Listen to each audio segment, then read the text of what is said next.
TV7 Israel News is made possible thanks to your generous donations.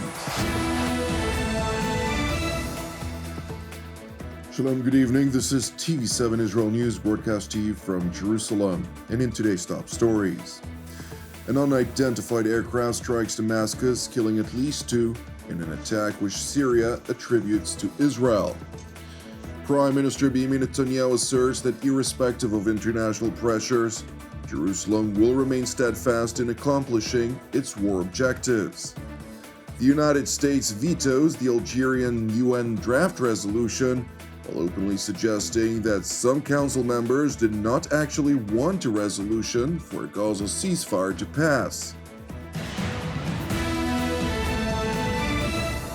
An unidentified aircraft launched a salvo of missiles that struck the Syrian capital Damascus, killing at least 2 and wounding another. A Syrian military source was quoted by the regime-run Sana news agency as saying that the missiles were launched from the direction of the Golan Heights, targeting a residential building in the Kafir Sousa neighborhood in Damascus, which is an Iranian-dominated part of the Syrian capital. And while the Assad regime pointed a blaming finger at Israel, nevertheless, the IDF spokesperson's unit did not confirm or deny its alleged responsibility in response to TV7's request for comment. It is worth noting, however, that the pinpointed precision strike managed to decimate a specific apartment in a high-rise residential building, which is a highly sophisticated capability that only a limited number of nations possess worldwide. Turning to the IDF Zikim Air Base, where Prime Minister Benjamin Netanyahu visited the IDF Skyrider unit, we received a briefing from the commander of the unit on its unique abilities and achievements during the fighting in the Gaza Strip and elsewhere, and viewed an exhibit of the unit's various tools and capabilities, including operation systems, communications, and unmanned aerial vehicles with the capability to strike pinpoint targets with precision. Subsequently, the Israeli Prime Minister spoke with the reservist and conscription soldiers, during the course of which he emphasized that irrespective of considerable international pressure on Israel to end the war, Jerusalem will not waver in its commitment to achieve its objectives. There is considerable pressure on Israel at home and abroad to stop the war before we achieve all of its goals, including a deal at any price to free the hostages. We very much want to achieve another release, and we are prepared to go far, but we are not prepared to pay any price, certainly not the delusional prices that Hamas is demanding of us, the meaning of which is the defeat of the State of Israel. We are committed to continuing the war until we achieve all of its goals, eliminating Hamas, releasing all of the hostages, and ensuring that Gaza never again constitutes a threat to Israel. There is no pressure, none, that can change this. The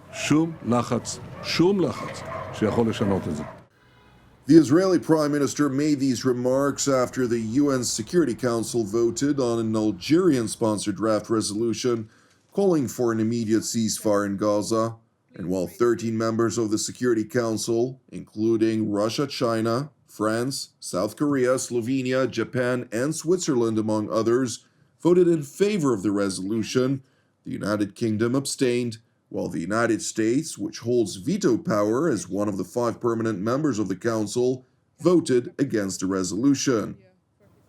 Proceeding with a vote today was wishful and irresponsible.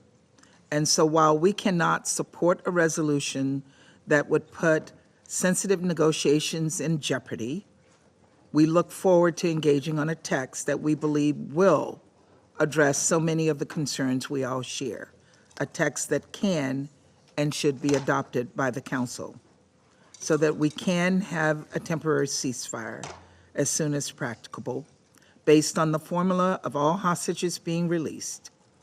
This temporary ceasefire is critical to getting aid into the hands of Palestinian civilians who desperately need it. The United Kingdom, for its part, highlighted that while supportive of a temporary ceasefire, Algeria did not accept some of London's proposals. We welcome the efforts of our Algerian colleagues on this resolution, and we regret that some of our proposals were not taken on board. Simply calling for a ceasefire, as this resolution does, will not make it happen. Indeed, as it could endanger the hostage negotiations, it could actually make a ceasefire less likely.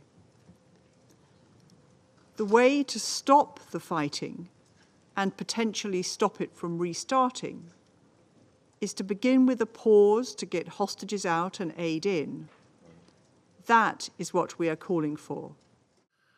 Israeli ambassador to the United Nations Gilad Erdan, for his part, voiced Jerusalem's outrage over the obscene demand by the majority of states on the Security Council to call for a ceasefire, which does not take into account Israel's national security interests and which failed to even mention, let alone condemn, the Islamist Hamas for its heinous October 7th massacre. You truly want a ceasefire? Well, Israel also wants a ceasefire. Your children are not the ones that are falling in battle against bloodthirsty terrorists. They are ours. If Hamas survives, it will be our children that Hamas will murder in cold blood again.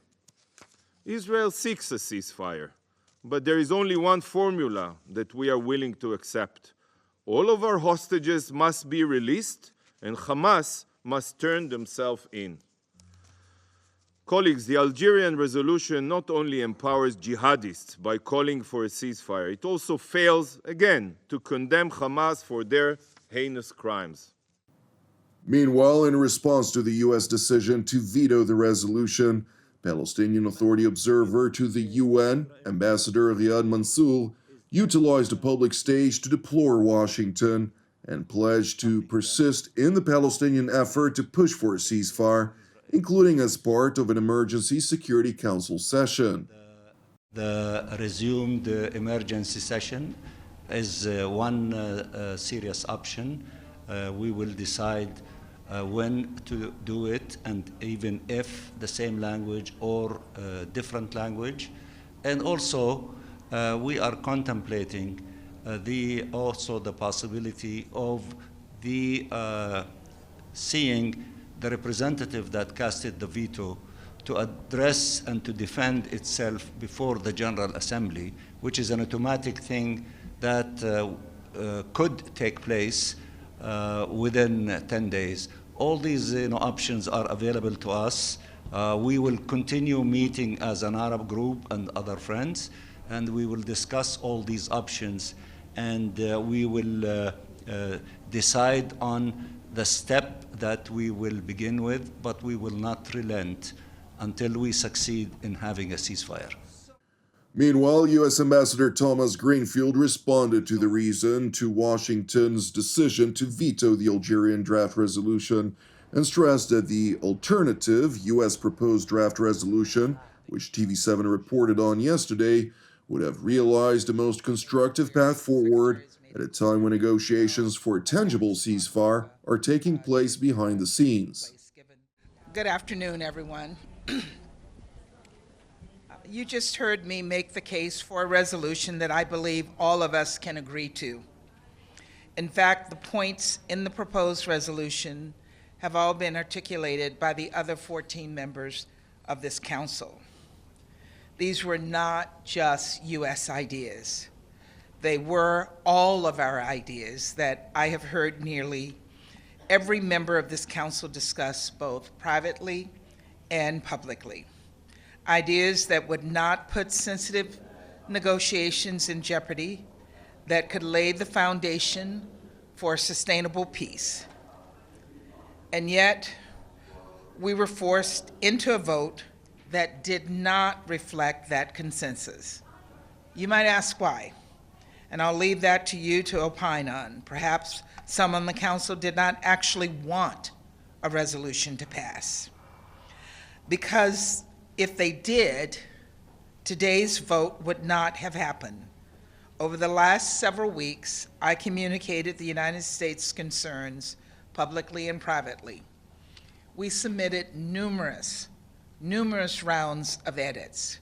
We implored our colleagues not to rush toward failure.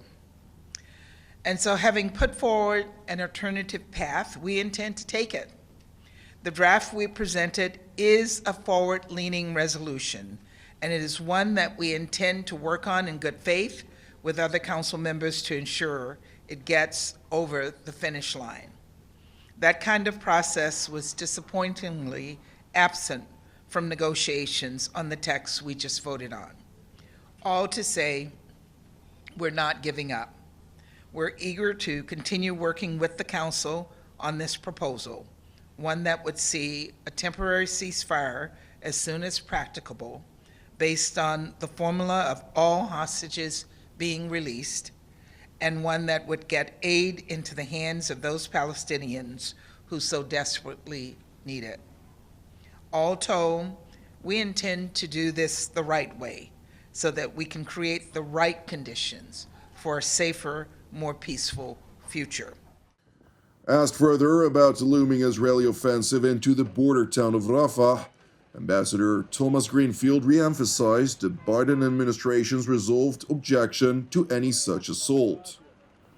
I made it clear in my statement today, the President has made it clear, the Secretary has made it clear that no attacks on Rafah should take place given current circumstances, and we will keep pressing that. We know, we've heard what Israel has said. They have not gone in to attack Rafah, and we will keep engaging and urging and pushing in that direction to ensure that that does not happen. Thank you for watching TV7 Israel News. It is important to highlight that TV7 Israel is a donation-based non-profit ministry with all of our productions available free of charge. Therefore, if you're blessed by our daily updates and would like to help us bear the costs, we would appreciate it if you would consider making a donation. You can do so by visiting our website at www.tv7israelnews.com. Separately, I'd like to continue encouraging you. Pray for the peace of Jerusalem and salvation of Israel. Jonathan Essen wishing you a Shavua Mevorach, and God willing, we'll see you during our upcoming TV7 Israel updates. Until then, Shalom from Jerusalem.